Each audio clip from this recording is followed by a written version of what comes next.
What if the second half of your life isn't meant to repeat the first, but to complete it? Most people fear old age not because the body weakens, but because they believe something essential disappears with it. Purpose, meaning, identity. Beneath that fear is an even quieter one.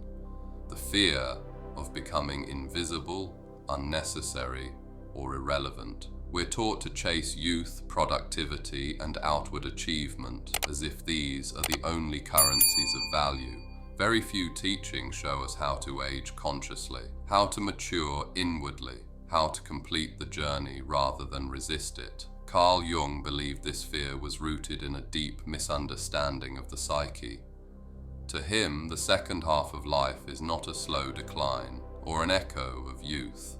It is an entirely different psychological passage, one that operates by different rules, asks different questions, and offers different rewards.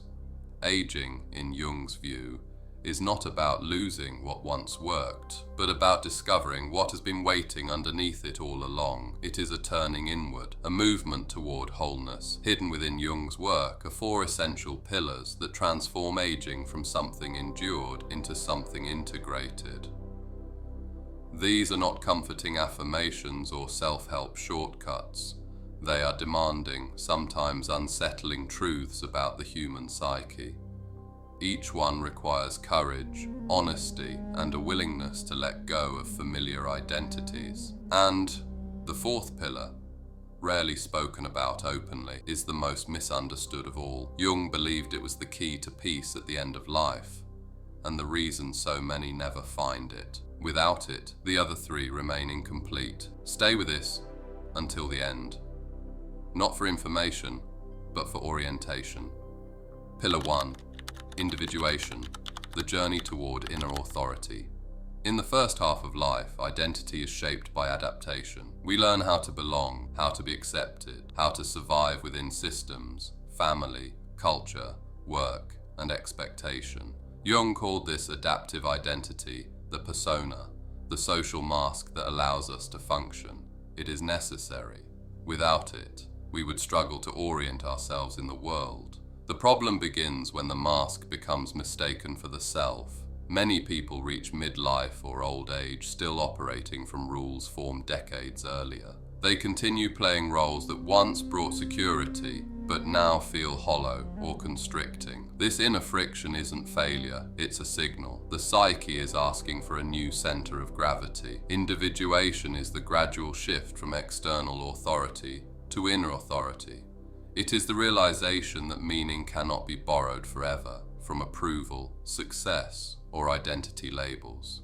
It must emerge from an ongoing dialogue between conscious awareness and the deeper layers of the psyche. This shift often begins with discomfort. Certainties dissolve. Former ambitions lose their emotional charge. One may feel unmoored, restless, or quietly dissatisfied. Jung did not see this as illness, but as maturation.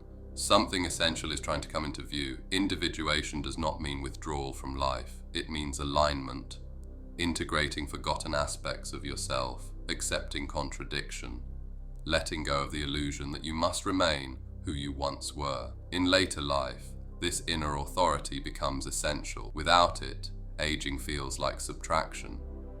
With it, aging becomes refinement, a distillation of what truly matters. Pillar 2. Integrating the shadow, the courage to see yourself without illusion. If individuation is the path, the shadow is the terrain that must be crossed.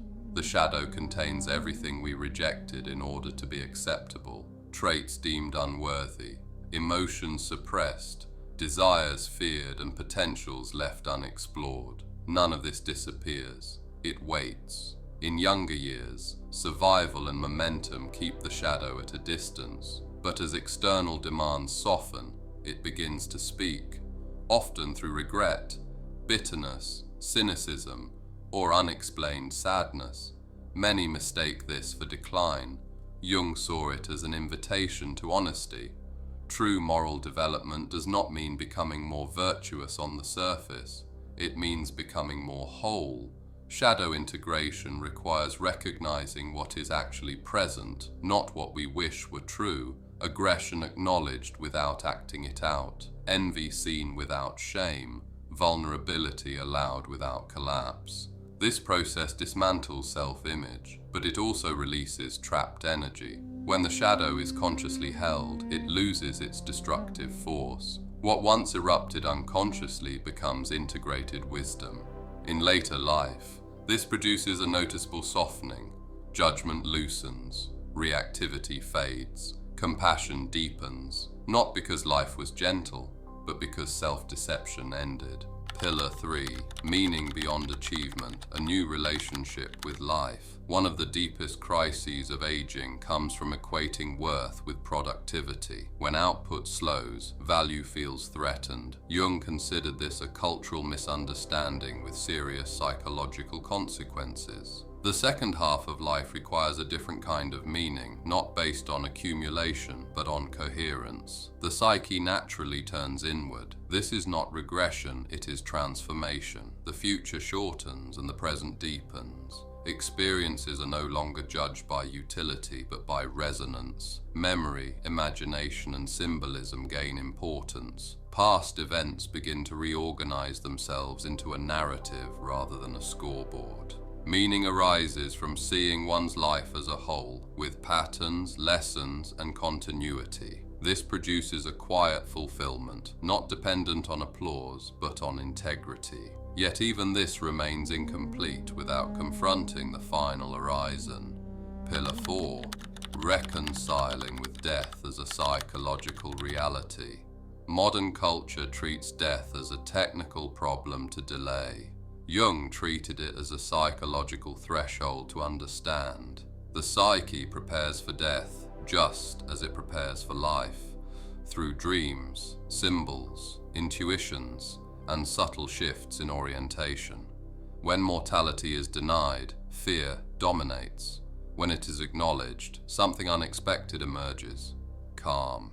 Jung did not claim certainty about what follows death. What mattered was the inner stance toward it. A life lived in denial becomes shallow and frantic. A life lived in awareness becomes sincere, focused, and honest. To make peace with death is not to desire it, but to give it a place within understanding. Petty concerns fall away. What remains is what has always mattered: truth, presence, connection, integrity. Death becomes not the enemy of life, but its silent partner, giving weight to choices and depth to values. This final pillar cannot be forced. It unfolds through reflection, loss, and courage. But when it does, old age becomes completion rather than decline. For Jung, fulfillment is not found by clinging to youth, but by completing the inward journey, individuation, shadow integration, mature meaning, and reconciliation with mortality. In this sense, aging is not an ending.